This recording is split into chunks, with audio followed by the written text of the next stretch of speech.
Queen Elizabeth I, conqueror of the Spanish Armada, Tudor defender of the Protestant faith, the headstrong Virgin Queen who refuses to marry.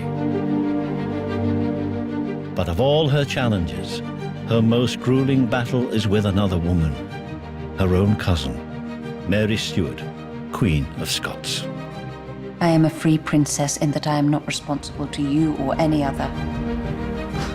Elizabeth will not face a more relentless threat to her crown or her life. With black ingratitude, she tries to kill me, who so often saved her life. Elizabeth never forgives Mary for the fact that she has laid claim to her throne. She never forgets it. So long as I live, there shall be no other queen in England but I. There is no other Queen of England but I. Both claim the English throne. Two queens on opposite sides of the greatest conflicts of their time. Protestant and Catholic, Tudor and Stuart, and that most ancient of rivalries, English and Scottish. When rude Scotland vomits up a poison, must fine England lick it up for a restorative? Their combat will last from 1561 to 1587, ending in one final fatal decision.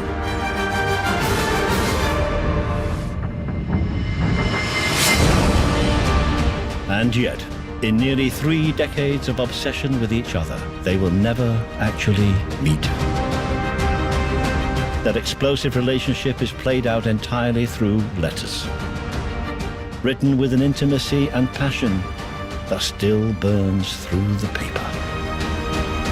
Beneath those elegant phrases swirls this dark, deadly current which is going to drag one of the writers down. Here, for the first time on television, dramatized purely from the words of the two queens and their courtiers, is the fatal story of Elizabeth and Mary. No more tears. I will think upon revenge.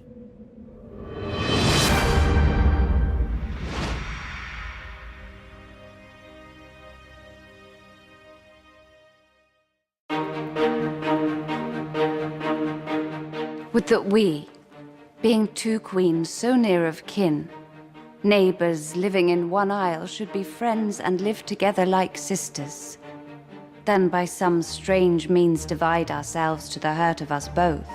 I assure you, I be fully resolved to live with you in the knot of friendship, as we are in that of nature and blood.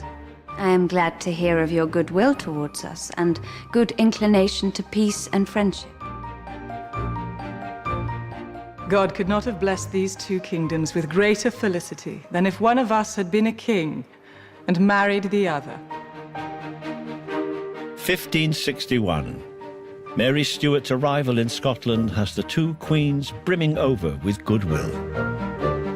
She is 18, Elizabeth 27. The fact that with Mary and Elizabeth we have two young women who are queens is extraordinary. This is not an era of female rulers, and now we have two of them, and their kingdoms border each other. As two young queens on one island, surrounded by a sea of male rulers, they seem to be drawn to one another. Yet their characters couldn't be more different. Elizabeth's godson, Sir John Harrington, said of her that when she smiled, it was like pure sunshine. But then he continued, he said, anon would come a storm, and then thunderous weather would fall upon them all.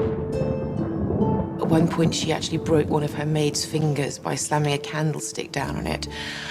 She would smash things. She could say very unkind things.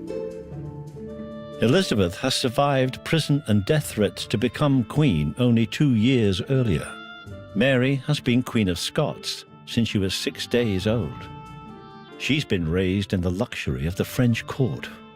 Mary loved life. She loved dancing, she loved hunting, she loved sewing, she loved people. She would have danced all night if she could. She'd been raised the pampered princess in France. She was very vulnerable. She was volatile. She was alluring, but she was impulsive and she was impatient. And these were seen as quite dangerous qualities in a queen in the 16th century. If you're a man looking at this from the 21st century backwards, and you think if you want a good date, you're going to choose Mary every time, you're never going to choose Elizabeth. Mary Stuart hasn't chosen to come to Scotland. The death of her husband, the King of France, just left her with no role at the French court. She's sort of unmoored when she arrives in Scotland, and she's got these big, brash Scottish lords who are really not too sure about having this, bonny wee lassie as their queen. To Mary, Scotland must seem like Afghanistan, a mountainous country of feuding clans, warlords and religious fanatics. She's a Catholic, and many of them are fiercely Protestant. Her indifference is an insult to these men, and will prove to be a dangerous mistake. Instead, her ambition makes her look south, to England and Elizabeth's crown. She has to be forced back to Scotland, and when she's there, when she arrives, she nags on about being recognised as Elizabeth's successor. I am the nearest kinswoman she has, being both of us of one house and stock. As the great-granddaughter of Henry VII, Mary has a strong claim to be named Elizabeth's successor, so the English Queen has every reason to be wary.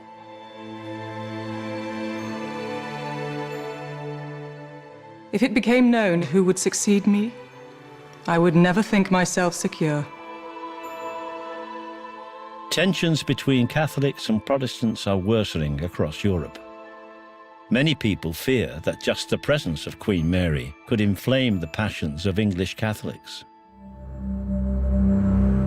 One reason England had become Protestant was so that Henry VIII could marry Anne Boleyn, Elizabeth's mother.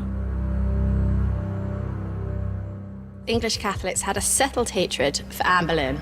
They always favoured Mary, Queen of Scots' claim over Elizabeth's. They called her bastardized Elizabeth. In the eyes of Catholic Europe, Mary, the good Catholic that she is the rightful heir to the English throne. Catholic Europe could back Mary if she tried to seize the English throne, a threat that obsessed Elizabeth's chief minister, Lord Burleigh. The Queen of Scots is and always will be a dangerous person to your estate. She cannot forbear from her continual ardent desire to possess the crown of this realm. He thinks he's the man appointed almost by God to save Elizabeth from herself. Burleigh is constantly dripping poison in Elizabeth's ear about Mary. Not to be neglected, trusted, nor pardoned.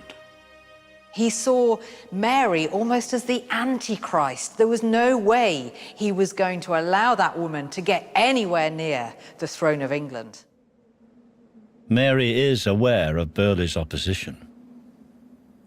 I know how near I am descended of the blood of England, and what devices have been attempted to make me a stranger from it.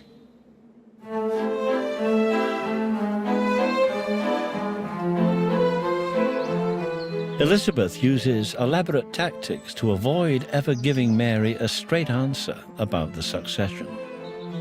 In September 1564, Mary's envoy, Sir James Melville, is sent to speak to Elizabeth to pin her down. But she bombards him with strangely personal questions. What colour of hair is reputed best? Is my hair or your queen's the best? Well, which of us is fairer? Your Majesty is the fairest queen in England, and ours is the fairest queen in Scotland. Your Majesty is the whiter, but our queen is very lovely. And who is taller? My queen is, Your Majesty. Then she is too high. I'm neither too high nor